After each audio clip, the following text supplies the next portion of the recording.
out at sea or in a lake, but you're very far from home, and your foot pedal falls off, or you hit a rock and you get a hole inserted in the key in your kayak, or your paddle breaks. Do you have the repair kits fix it so you can get home safely?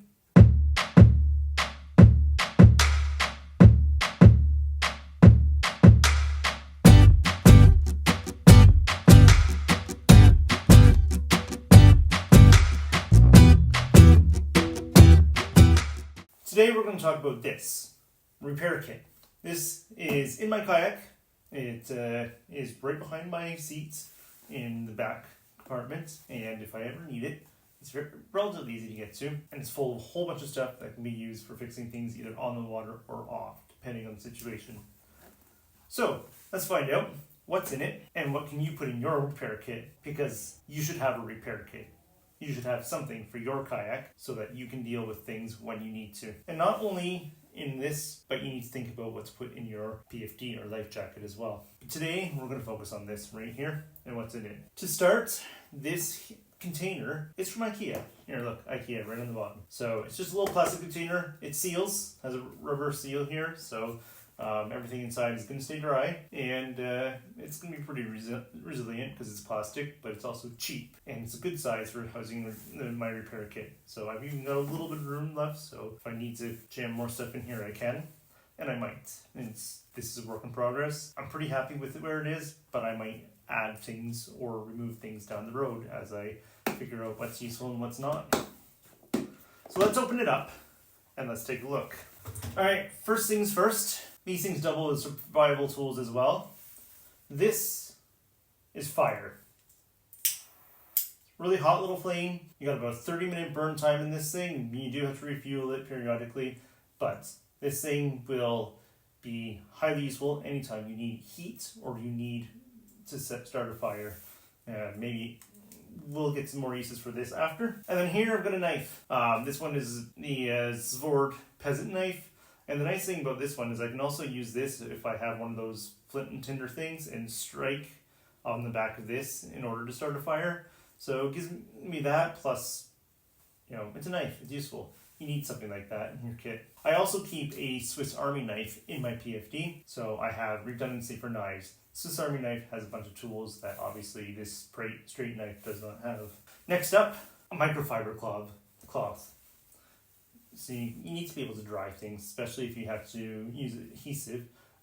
Adhesive, in many cases, works better if there's no water on the surface that you're trying to adhere things to. So you need to be able to dry things. A microfiber cloth will go a long ways for that.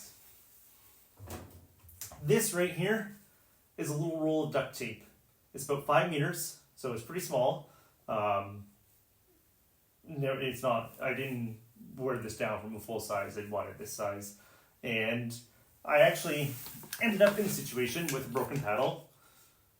Same paddle, different part of it, where the end came out. It didn't break off like this, the end came out. And I was able to just slide it back in, dry it off, and use some duct tape, wrap it around, and the paddle was good to go for the rest of the day. Let's see what else we got in here. This, right here, is Gorilla Tape. And I'll put a picture of the full roll up here, or here, but this is Gorilla Tape. This stuff is specifically engineered to be pretty much a permanent stick-on and can handle wet conditions. So if you get a hole in your kayak and you need to patch it fast because you're taking on water, this will do it, but it's more or less permanent. You're going to have a hard time getting it off after. However, it is highly valuable and it will get you home safely. And really, sinking is a much bigger problem than getting some tape off a few days later. Here I've got a couple of zip ties. Actually, I've got more than a couple. I've got like 5 or 6 here, 8, 10. There's a lot of zip ties in here. They're scattered a little throughout. So just in case you have anything you need to help hold together where a zip tie could be useful. This could also double for first aid type stuff.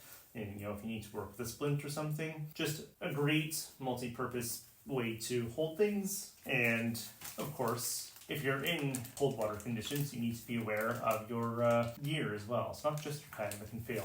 So this is the patch kit that came with my dry suits. And so these patches are pretty much stick-on, and then this stick is for lubricating the zipper so it doesn't get problems, but dry suit patches, so I can make sure that my dry suit doesn't have any issues if it gets holes as well. Traditionally, I've historically I've paddled plastic kayaks, and with the kayaking club I'm with, we mostly use plastic kayaks, so it's useful to be able to patch those plastic kayaks, and I have a couple different methods depending on your use case. These here are just hot melt glue sticks, and if you use this bit of fire you got from way back at the beginning, you might be able to just basically melt these right into the hole, into the crack, and you've got a temporary seal that should hold pretty well. But another slightly more permanent fix that might work for other types of kayaks is this kintsugi glue. It's from 3M, and their basis is the kintsugi method. That's their theory, but it's a molding paste. It takes about 10 hours to set. So this is something you do when you're not getting back on the water again for the day, and you just need something to set overnight. So you do it. You take this, you mold it in the shape you want it. You put it in the place you want it. Make sure it's all nice and pressed in.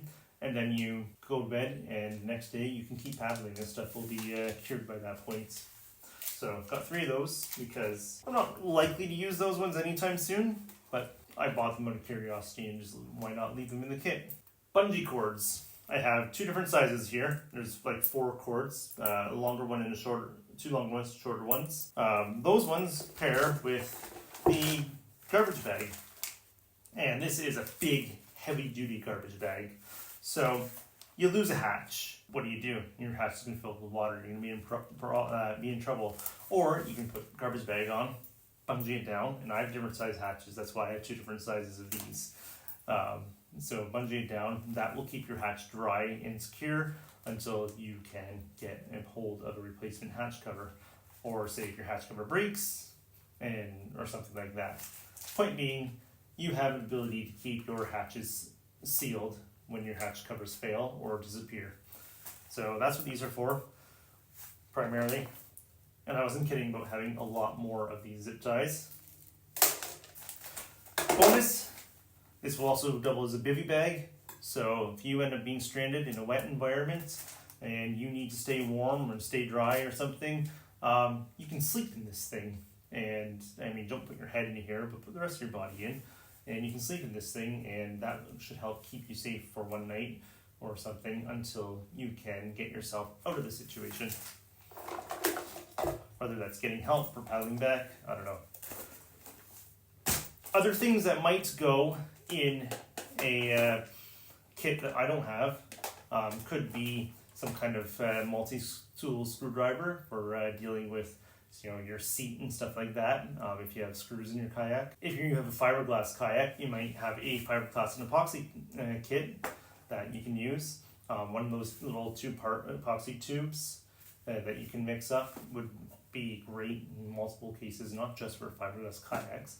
That's another glue you can use for gluing things back together. Those are things that also could go in a kayak bag, but let's hear from you. What else do you think should go in a kayak repair kit? Am I missing anything? Is there anything here that you think would be better off in the life vest instead of the actual kits? And of course, I mean, if you like the video, and I will see you on the water. Happy paddling.